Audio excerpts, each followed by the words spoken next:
Hello beautiful people, how are we all doing? Today we are back with another girl chats video and I'm so excited to bring this back to the channel. We are making this a bit of a series. We're going to do it once a month, and I did ask you guys again on my Instagram to send in some of your dilemmas, and let's just say we've got a lot to get through today, so I'm going to waste no time. We're going to get stuck straight in and I'm going to see if I can help a girly out. A girly or two. Okay, so the first dilemma says, I don't know what career I want to pursue.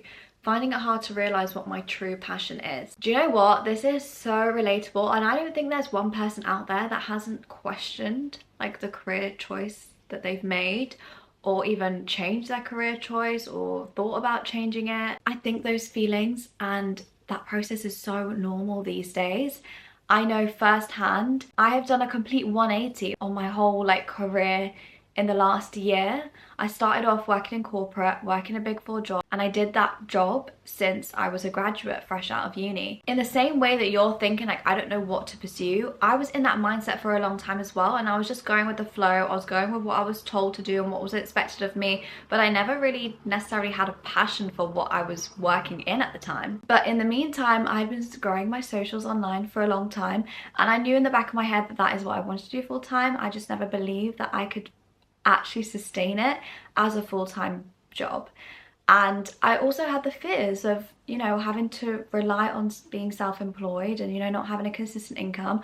Also the fears of maybe being judged for not doing a traditional job and something that is regarded well in society and among people, thinking that you're smart and intelligent and all these things if you work a certain type of job, and then thinking you're the opposite if you don't work those kinds of jobs. So there was a lot of reasons as to why I held myself back. So really think to yourself, do you actually not know what you want to do, or are you holding yourself back from what you want to do from fear of judgment, from fear of making a change that is going to be a big change initially, but once you get over that shock and once you get over that hurdle, it could be the best thing that ever happened to you. I feel like the older you grow up, the less tolerance you have to BS and dealing with BS, or dealing with things that just don't fulfill you, don't make you happy. I feel like when you're younger, this is just in my experience at least, when you're younger you have such a higher tolerance for BS and just dealing with things that you don't necessarily want to deal with. And the older you get, you start to realize life is too short for that. Life is too short for you to be settling in any area of your life, and the same goes for your career. So if you're not satisfied in the career that you've chosen, you can make a change, you can switch, and it might be difficult and it might be daunting and it might take a lot of work and it might take a lot of guts, but it's possible, it's doable, and you might be so much happier on the other side. If you don't know what your passions are, if you don't know what your true calling is, what I would focus on is experimenting. Use this time to experiment in different areas, trial out different things. Hopefully you are in full-time work anyway, so you have that stability to lean on that income whilst you're experimenting in things outside of work. And hopefully you are in a job that allows you to have that work-life balance, so you're able to do things outside of work and spend that time figuring out what your passions are. And you don't have to put this pressure on making money from your passions instantly. That's the best way to approach it. Your work doesn't really have to be all that, but it can be at some point, but it won't be until you figure out what that passion is and what that thing is that you can both enjoy and make money from. And when you do, that is the ultimate sweet spot, and that is the best position to be in. And I'm so grateful that I finally found myself in a position like that. So I know that it's possible, but I also know there's a big journey that you have to take to get there, especially if you're a bit confused, a bit fearful, a bit unsure of the next steps to take.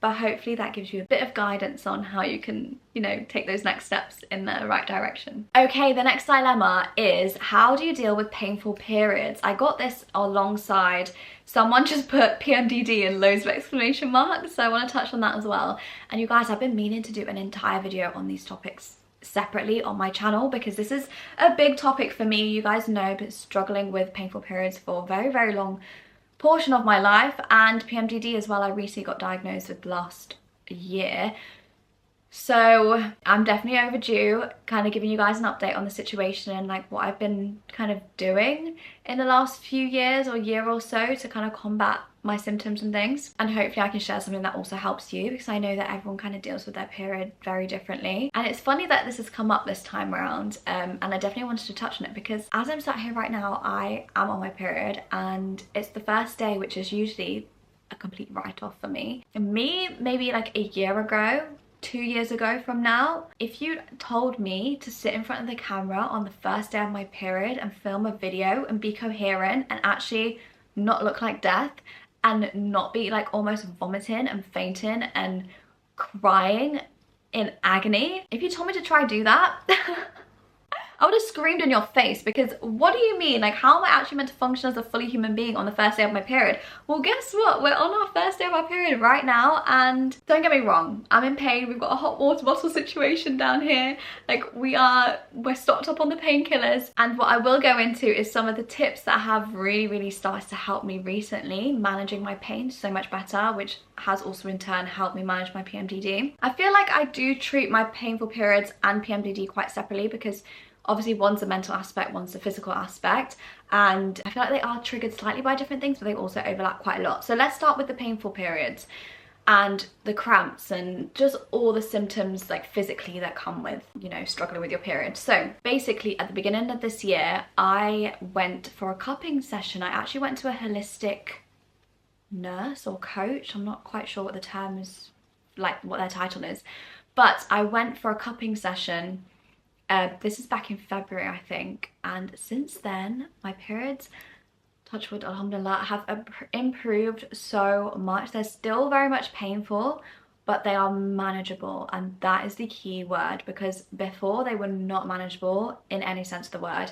And since then I have noticed a big difference. Also in that session I was taught the magic of castor oil, and you guys, I actually kick myself now, because I had heard about castor oil for a very long time before I went for that session, and I don't know, I always saw it as a bit gimmicky. I was like, how can an oil like heal me or do that much for me? So I never tried castor oil up until I was told personally about it in that session, and she basically taught me the benefits of it, how to use it. So combined with the cupping, with the method that I now use, which is like literally lathering my stomach in castor oil and then placing a hot water bottle over the top, literally changed my life. And it sounds so freaking simple, and I can't believe it took me all this time to like figure that out, but it's been life-changing and it's helped me so much. I was actually up in agony last night.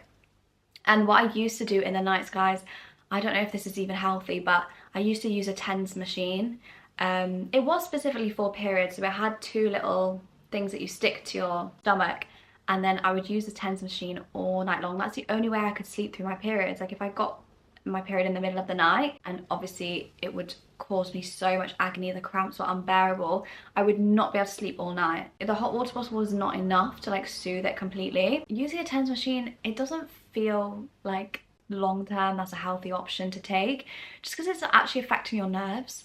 And I used to get like twitchy nerves after using it and things, and even though it was so good for the pain, like it would literally numb the pain completely. Like it would just stop me feeling pain so I could actually sleep through, and it helped so much. But the side effects of it that I noticed for myself at least weren't great, so I knew I needed to find a better option.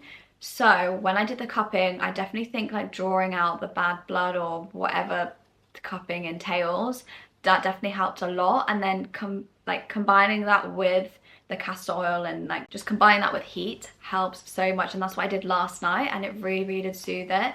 And I also of course took painkillers and things. I can't get through a period without taking painkillers, it's literally impossible. So those are the kinds of things that have been helping me currently deal with my painful periods. And I have noticed, so when I did the cupping, a few months I would say after that, my periods was so, like, it was bliss. It was so almost painless. Like they were barely painful. That was Feb time, and now we're in August, and I have started to notice my periods have started to become more painful again. So I'm thinking I probably am due another cupping session. I feel like that was probably the majority of how the painful periods like kind of subsided. So my plan is to go for another cupping session soon, just to kind of reset that process and hopefully go back to the like less painful periods, because they're definitely still painful right now, but I have better ways of managing it with the oil. And to be honest, having the lifestyle I have now has helped me so much as well. Being self-employed,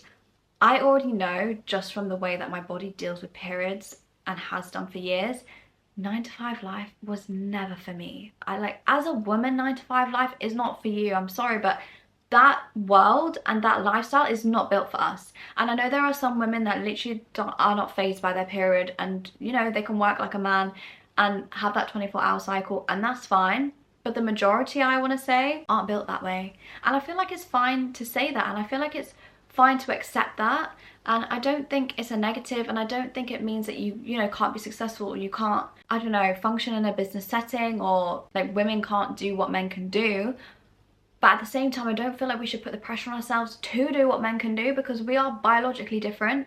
So I have found so much peace and comfort and ease in, you know, curating my own kind of lifestyle that actually benefits my body. Like, I can actually rest when I need to. I don't have to call in sick and like panic about having more than one day off, or, you know, a deadline at work that someone else has placed on me that now I have to manage, you know, being in agony whilst getting through meetings, or potentially going into the office and meeting clients. And I have complete control over my calendar. I have complete free will over what I do and don't do during the day when my period strikes. And that also leads me on to the PMDD part as well, because that was also something I very much struggled with while I was working. And just like all the emotions that would take over my body during that time, I was not fit to work. And I could never explain to work that that was a reason why. Like, you can never go to work and say, I'm sorry, but I'm gonna call in sick for 2 days because I'm on my period. They would laugh at you. Like, not that the people in particular that I worked with would do that, because they were very understanding and actually very empathetic and very lovely a lot of the time. And I never really had bad experiences of trying to take time out of work, but that's only because I never would take time out of work. I very much suffer through the pain a lot of the time. I didn't want to disappoint people. I didn't want to let anyone down. So I would work through the agony and the pain and the torture that my body was going through. I'd work through it all. I never took a sick day for periods or anything. And I honestly don't know how I did it, but I think over time, it really took a toll on my body. So the lifestyle I lead now, and being more in control of my calendar and what I do during the day, and being able to shift things around without necessarily affecting other people so much, has also been life-changing. And also, what I want to say on the PMDD front, this is something that I want to go into in so much more detail, and I don't want to make this entire video all about this topic, so I'm going to try and keep it short for now. Coming up to a year since I got diagnosed, so maybe during this past year, I have noticed a significant improvement. One, because I actually got a diagnosis and it's not in my head anymore. I'm not crazy for thinking that there's something wrong with me, and I'm not crazy for thinking all the thoughts that I think during that time of the month. And if you know how dark and like scary it gets if you do suffer from PMDD. So just knowing that there's actually a term for it, and there's actually like there's something going on in my body that's just not me being a weirdo and being crazy and being irrational, that is so validating. And I feel like it even helped just to, you know, have a professional say, no, look, you are struggling with this and there is something wrong here, and it's not all in your head. That was very healing in itself. Second of all, removing triggers. I feel like what I've noticed over time is there have been certain triggers that would continually trigger me over and over again every single month to relapse in a way which was just like, it didn't need to go that far, but it did because of these triggers, and because I wasn't aware of my own body and what it was going through during that time, and I wasn't aware of these triggers that were happening, and I wasn't aware how badly I was being affected by the people around me as well. And that's a huge thing I've learned in the last year, is that the people around you actually play a huge part in your mental health in general. Of course they do, but when you're suffering from PMDD, it's a whole other level. So I've taken a lot of actions in the last year, I would say, to just be a lot more selective in the people I keep close to me, the people I'm around, and make sure there's people that are understanding, compassionate, you know, that actually care about me, are around me more often than not. And it sounds weird to say, but for a very long time, I think a lot of us do end up in the situations where we surround us, not that we deliberately surround ourselves with people like this, but we end up surrounded by people that don't have our best interests at heart and aren't that caring and compassionate towards us. And when you are suffering with something as serious as PMDD, in those moments, when you're around people that are just not compassionate at all and almost like are the reason for your triggers, that makes the entire situation 50 times worse. I can't even tell you guys the lows that I've hit during like that phase of my cycle and when those PMDD symptoms come out. Like, again, this is something that I might talk about in more detail in another video, but just seeing the difference between that and like acknowledging, now looking back, I can see all the triggers, I can see the reasons for why I hit such a deep dark place and how it affected me so badly compared to now. And I feel like it has been a lot of like working on my own self-development, working on boundary setting, working on physically distancing myself from unhealthy individuals. That has been the most healing for me, and I feel like that has helped my symptoms so much. And I do think that those are the kind of things you should look out for if you are someone that suffers from PMDD, because it is no joke. It is no joke to literally be, trigger warning, suicidal for at least 1 week of the month, every single month. Like, that is not a joke. That is not okay. It's not normal. And for you to feel like that, there is something going on in your environment that is actually causing that, and I don't think we actually acknowledge that. Yes, it's a hormone imbalance, and yes, it's going on inside our body, but there is a lot about your environment that actually impacts that and the level to which you experience your PMDD symptoms, which I never ever clocked until this past year, and it has been very eye-opening for me. But I hope those tips for now helped, and I hope me sharing a little insight into my own experience and my own journey has helped. And I really do recommend you try the things that I have suggested, because they've personally helped me, and I spent a lot of years trying to figure out what on earth to do to help work through the pain, manage the mental pain and the physical pain. Like, it's been a lot. It's been very difficult, but alhamdulillah, I feel like I'm very much now in a place where I've got a hold on things. Okay, let's move on to the next dilemma then. So the next one says, Mum's trying to force me to do Umra for honeymoon. How do I say no? Gosh, okay, well, congratulations on getting married, first of all. Second of all, okay, there's two sides to this, because I understand why she would want you to go for Umrah for your honeymoon. I feel like that's a really beautiful way to kind of celebrate your marriage. But ultimately, your honeymoon is literally yours. It's your choice. And I would say there's no harm in obviously exploring that idea. Going to Umrah for your honeymoon, I think that's such a beautiful thing, and that's definitely something that even me and my husband considered. But let's focus on the point where you're being forced into this and you clearly don't want to take that option for your honeymoon. Maybe it's a South Asian thing, I don't know.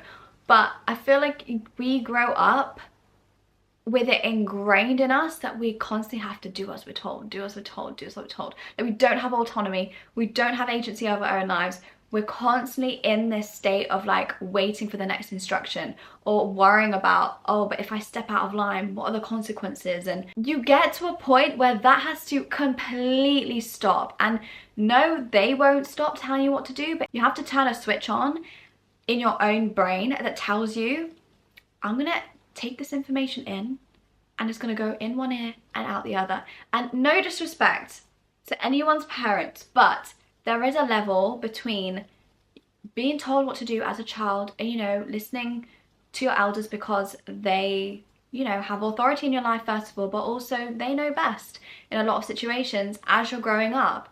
But when you get into adulthood, it becomes advice. It becomes, you know, guidance. You don't necessarily have to say yes. You don't have to take instructions and go ahead and do that thing if you don't want to do it. Like, you have the choice, you have autonomy, you have the option. Not to mention, doesn't your husband have a say in where you go on honeymoon? Like, how are your parents deciding your honeymoon for you and your husband? Like, doesn't he not have a say? What if his parents then start wanting to tell you, oh, but I think you should go to the Maldives for your honeymoon? So your mum's telling you go to Umrah, your partner's parents are telling you, I want you to go to Jamaica. Then what do you do in that situation? You clearly can't please them both. You clearly aren't going to do both. So I don't even think this should be a question. What I would do in your situation, now I'm not saying you have to do this, and I'm not saying this is the best approach, but this is just personally what I would do. If I was being told you have to do this and it's something completely irrelevant to that person, like they're not going on the holiday and it's my marriage and it's my celebration of my marriage, and it's my new chapter of adulthood in entirety. My personal approach would be, okay, I'm being presented with this, oh, you need to go to Umra for your honeymoon, like it's the best thing to do, you know, religiously, blah blah blah. My response would be, okay, yeah, that's a really good suggestion, yeah, I'll think about that. Or yeah, okay, I'll talk to X about it, my husband about it. Don't argue it, don't say no, don't have a debate, don't draw yourself into this, you know, battle of, oh, but I think this is best, oh, but they think this is best. It doesn't need to be an argument. Just take it on board, just accept what they've said as a valid option, you know, it's not a ridiculous thing that they're asking of you, and just thank them for the idea. And then go ahead and do whatever you want to do. You don't have to run it past them unless they're paying for your honeymoon, which I don't know if that happens, if that's normal, but I could only imagine your parents or anyone else external to your marriage to have a say in where you go for your honeymoon is if they're actually paying for that honeymoon. In which case, if they're paying for it and they're telling you to go to a certain place, go save up some money and pay for it yourself. Because why are you even getting yourself into this? Like, if you're old enough to get married and you know you're entering this new chapter, you need to be able to stand on your own 2 feet, and you shouldn't really be relying on your parents to the extent that they're going to pay for your honeymoon. And I'm just assuming that might be the case, and that might be a reason for why your parents have such like a hold over where you go. But if they don't, and let's say you're paying for it out of your own pocket and you're both doing this independently, thank them for this suggestion and go and book wherever the hell you want to go. Worst case is they are annoyed. Like, that is literally the worst case. And honestly, they'll get over it. Like, it's none of their business anyway. So thank them for the idea. Go and book whatever you want to book. And go speak to your husband about it. I'm sure he has plenty to say about your parents trying to dictate where you go on your holidays to celebrate your marriage together. What? Why is this even a conversation? I do not know. But I hope that helps anyway. Okay, so the next one, discussing finances with potential partners. How to say no 50-50 if I cook, clean and push your kids out. Okay, there was this one and then there was another one. Something about 50-50. Oh, someone else also said, what if you go 50-50 in marriage but the husband decides to take advantage because the wife earns more? Okay guys, I'm going to tackle this 50-50 conversation all in one go because I genuinely think 50-50 is the biggest BS that was ever spit out of whoever's mouth that it came out of in the first place. It doesn't exist. The reason it doesn't exist is because of the first dilemma that we read. Forget the cooking and cleaning, forget household chores, forget everything else, forget the money. If you are married to someone and they are literally birthing life, they are birthing your child, you ain't gonna like to hear this, but I'm gonna say it anyway. There is nothing a man could do in comparison to that. Nothing. Give me one thing a man can do in comparison to birthing an entire human being. I think we really don't emphasize childbirth enough as like the most crazy thing that actually is possible on this planet. Like, we talk about all these crazy things that happen in universes and all this other stuff, but birthing an entire human being. Tell me one thing a man can do in comparison to that. I'll wait. And that's not to discredit men. And that's not to say men are of less value or anything like that. That's not what I'm saying at all. All I'm saying that is to make the point that this 50-50 notion doesn't exist. There is no 50-50 in a relationship, because if one person can birth a child and one cannot, that's not equal. That's never going to be equal. So please get this 50-50 notion out of your heads. I'm so sick of hearing about it, and I'm so sick of women feeling the pressure to be with people that have this notion in their heads. Okay, if your man is coming to you expecting 50-50 from you, run the opposite direction. I strongly believe you cannot have a healthy relationship with someone that wants you to have their children and they want to marry you and they want to have a family with you, and in the same breath they're going to talk about splitting the bills with you 50-50. Are you having an absolute laugh? Like, where is the 50-50 in that? Please, someone explain that to me. And yes, you could birth the child and then he does the night feeds, or he takes care of the child when it's actually come out. That is also a job the woman has to do. Like, that is not something that solely one person has to do and one person's going to take the load of.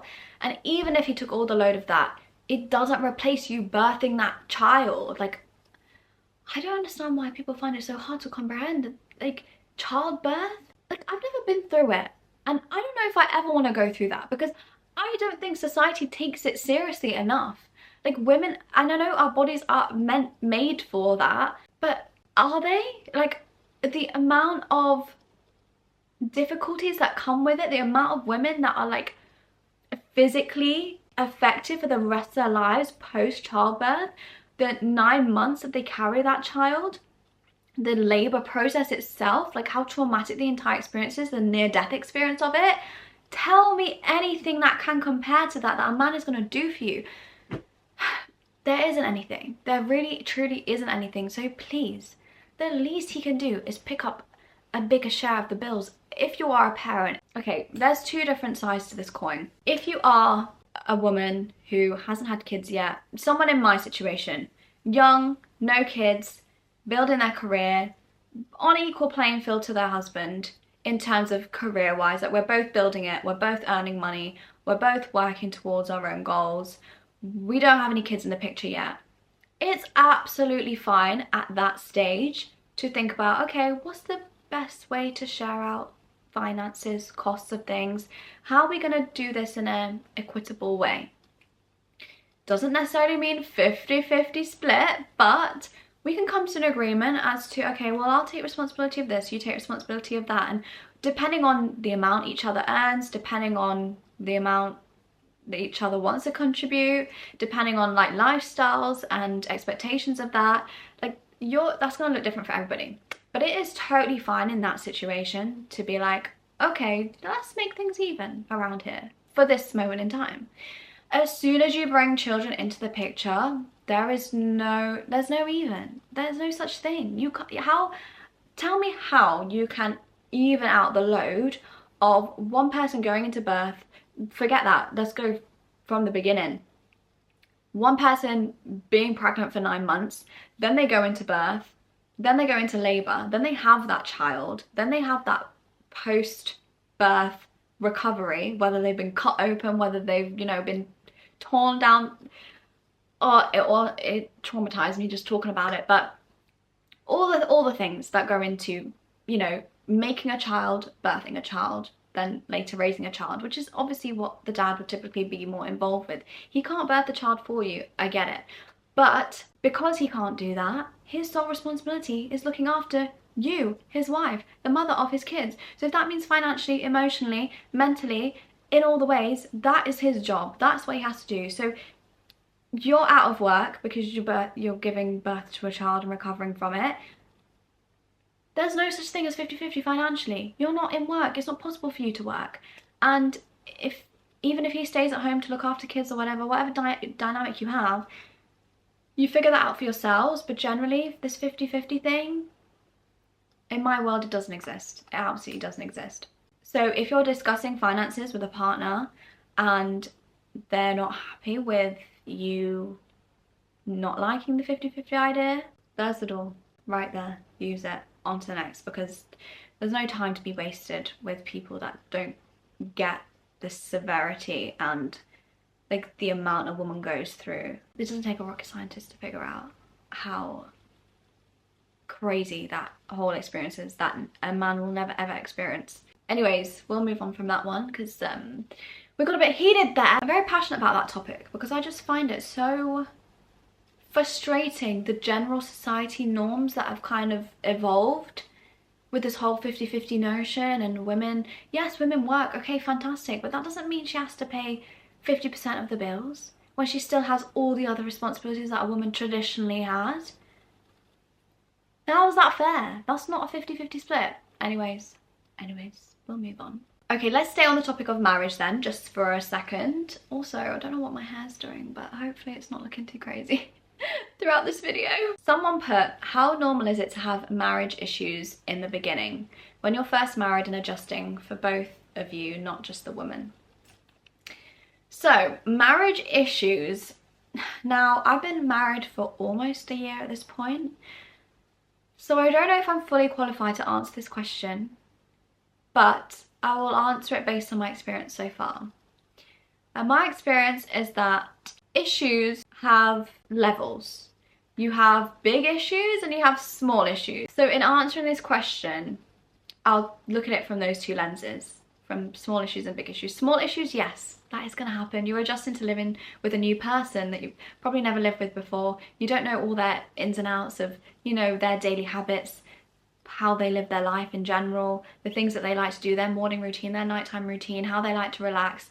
All of these things could be slightly different to you, and all their little habits and quirks that you may not have picked up on before because now you're suddenly living with them and spending a lot more time with them. Little issues and things are going to crop up. That's so normal. What I would say is probably a little bit more abnormal is the bigger issues. And the only reason bigger issues are likely to arise, well, there's a number of reasons for that. It could be because your communication styles are very different, and that's something that you need to work on, and that's going to take a lot of effort. Doesn't mean it can't be fixed, and doesn't mean it's something that can't be worked on and, you know, resolved, but that could be a problem that's causing big issues. Another thing is third parties, external factors, in-laws, just family in general. That can cause big issues in your relationship. If people are nitpicking on things or questioning why you're doing certain things or question your relationship or whatever it is, like if there's little things that are getting to you both because of outside third parties, that's probably a bigger issue that you need to resolve between the two of you, and you need to, you know, focus on fostering that closeness and trust within your unit as a two and block out all the noise, because you've made the decision to marry each other. Like, the commitment you've made to each other is exclusively for you two. It's got nothing to do with anyone else. I'm trying to think of what other big issues. Except for, like, I'm not even going to go into abuse and things like that, because that's obviously a hard no. Like, get yourself out of that situation altogether. But genuine, like, issues that are resolvable, like, in your first year of marriage, you're understanding each other, you're figuring things out, you're figuring out even love languages and your communication and how you deal with conflict, and there's a lot of learning curves to be had, but it doesn't have to be difficult. I don't really understand the notion of people saying that marriage is hard. Is it hard, or are you as individuals being difficult? I don't think the marriage part is hard. I think it's the people coming together can make it easy or hard. So for example, if you and your partner are clashing, but you're not both equally willing to figure out the root of the problem, if one of you is being deliberately difficult and not wanting to take accountability or not wanting to understand the other's point of view, that's not marriage being hard. That's that person making life difficult. So I feel like there's a difference. And yes, marriage can get hard in a sense where maybe you're just throwing curveballs and you have to deal with things together. But again, the difficulty comes from the way that you two tackle things together. I don't think that means marriage is hard, because marriage is just forming an alliance with your best friend. Marriage is just like coming together with the one person that you want to do life with forever. I don't understand the concept of that being hard. And like I said, I don't have that much experience in being married, so take what I say with a pinch of salt. But so far, all I've noticed is I'm being difficult or he's being difficult. And that's the hard part, is understanding, okay, well, why is he being difficult? Why am I being difficult? Is there things I need to change? Is there self-development and growth that I need to, you know, go through to make this conflict easier next time? Or the way we communicate with each other, does that need to shift? Or like, those are the hard things. But the marriage itself, it's like any other relationship. Like, you work on it, you have disagreements, you know, you have that bond that you share, that you experience life together, you grow as individuals, you grow together. The marriage isn't hard, it's the people that make it hard. I feel like that's probably something I wish I heard sooner, actually, because people always put this fear into you that, oh, marriage is really hard, you know, you're going to struggle for the first year and there's going to be so many arguments and disagreements, and, you know, you're going to probably hate each other, and it's going to be, like, I've heard so many stories of people almost being on the brink of divorce in their first year of marriage, and I'm like, that sounds terrifying. Why would I want to get married then? But that's not how it is. That's not how it has to be. And that's not the experience for everyone. And I think what makes it hard for those people is the way that they deal with difficult things or deal with this new experience of, like, doing life together. It's the people that make it hard. It's not your union. It's not the fact that you got married.